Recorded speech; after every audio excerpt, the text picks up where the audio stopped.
આગળ વાત કરીશું વાવાઝોડાના સંકટ વિશે।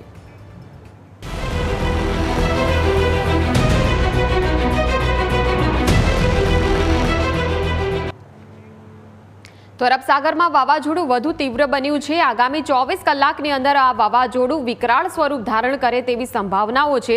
ખાસ કરીને ગીર સોમનાથ અને પોરબંદરના દરિયામાં ભારે કરંટ જોવા મળી રહ્યો છે। 6 કલાકમાં 18 કિલોમીટર પ્રતિ કલાકની ઝડપે પશ્ચિમ તરફ આગળ વધ્યું છે। વાવાઝોડાની ગતિ 95 થી 105 કિલોમીટર પ્રતિ કલાકની છે, જે વધીને 115 કિલોમીટર પ્રતિ કલાક સુધી પણ પહોંચી રહી છે। ગુજરાતના દરિયાકાંઠે ભારે પવન અને વરસાદની આગાહી છે। આ સિસ્ટમ ફરી ગુજરાત તરફ આવશે અને રાજ્યમાં વરસાદનો વધુ એક રાઉન્ડ ભૂકા બોલાવશે। તો 6મી અને 7મી ઓક્ટોબરના રોજ ભારે પવન અને વરસાદની આગાહી છે। 7 ઓક્ટોબર સુધી માછીમારોને દરિયો ન ખેડવાની ચેતવણી આપવામાં આવી છે। વાવાઝોડાના સંકટને લઈને ગુજરાતનું તંત્ર પણ એલર્ટ મોડમાં છે।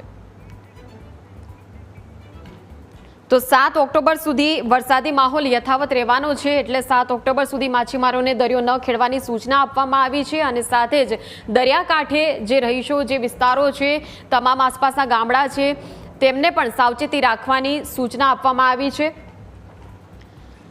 વાવાઝોડાનું સંકટ અત્યારે આપણા રાજ્ય પર તોળાઈ રહ્યું છે। જો કે આ વાવાઝોડાની જે સિસ્ટમ જે છે એ અરબી સમુદ્રમાં વાવાઝોડાની ગતિ આગામી 24 કલાકની અંદર 100 કિલોમીટરથી વધી જશે। 115 કિલોમીટર પ્રતિ કલાકની ઝડપ થઈ શકે છે। આ સિસ્ટમ ગુજરાત તરફ આવશે અને રાજ્યભરમાં વરસાદનો વધુ એક રાઉન્ડ જોવા મળશે।